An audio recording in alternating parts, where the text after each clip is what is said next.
ইরানি নারী ফুটবলারদের আশ্রয় দিতে চান ডোনাল্ড ট্রাম্প, যেন মানুষ মেরে গরু দান। অস্ট্রেলিয়ায় চলমান নারী এশিয়ান কাপে ইরানের টিম হোটেল থেকে পালিয়ে যায় 5 নারী ফুটবলার। আর এমন খবরের পরে পলাতক ওই নারী ফুটবলারদের আশ্রয় দেওয়ার ঘোষণা দেন মার্কিন প্রেসিডেন্ট ডোনাল্ড ট্রাম্প। সামাজিক যোগাযোগ মাধ্যম ট্রুথ সোশ্যালের এক পোস্টে তিনি বলেন, অস্ট্রেলিয়ায় জোরপূর্বক ইরানি নারী ফুটবলারদের দেশে পাঠানোর অনুমতি দিয়ে বড় ভুল করেছে। এমনটি করবেন না। দেশে ফিরলে তাদের প্রাণনাশের শঙ্কা রয়েছে। হয় তাদের আশ্রয় দিন অথবা ইউনাইটেড স্টেট অব আমেরিকা তাদের আশ্রয় দিবে।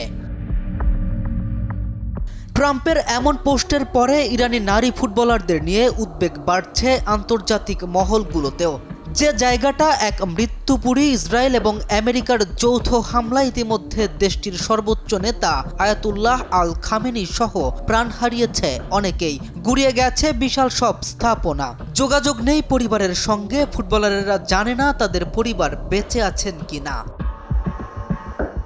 এমতাবস্থায় নিজ মাতৃভূমি শান্ত হওয়ার আগ পর্যন্ত আর ফিরে যেতে চান না দলটির অনেক ফুটবলার। তবে তাদের ইচ্ছের বিরুদ্ধেও তাদের দেশে ফেরানোর অনুমতি দিয়েছে অস্ট্রেলিয়া, জানিয়ে আন্তর্জাতিক মহলগুলো উদ্বেগ প্রকাশ করেছে।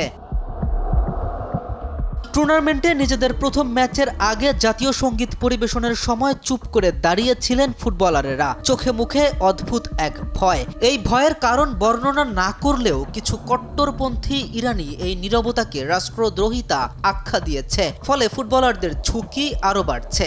যদিও কারণ বলা মুশকিল এই নীরবতা কেন তার। কারোর মতে ইরানের সর্বোচ্চ নেতা আয়াতুল্লাহ আল খামেনির মৃত্যু শোকেই নীরব ছিল ফুটবলারেরা। আবার কেউ বলছে চোখে মুখে ভয়, পরিবার পরিজনের নিরাপত্তা অথবা বেঁচে আছে কিনা সেটা জানতে না পারাই হতে পারে এই নীরবতার কারণ। যদিও ফুটবলারদের পক্ষ থেকে স্পষ্ট কোনো বার্তা আসেনি এ বিষয়ে। ইরানের টিম হোটেল থেকে পালিয়ে যাওয়া 5 ফুটবলার অস্ট্রেলিয়ার পুলিশ হেফাজতে নিরাপদে আছে বলেও জানিয়েছে অস্ট্রেলিয়ার গণমাধ্যম। তবে বিশ্ববাসীর প্রার্থনা শান্ত হয়ে উঠুক অশান্তই পৃথিবী, ফুটবলারেরা নিরাপদে পৌঁছে যাক পরিবারের কাছে। K M Rafin, news 24।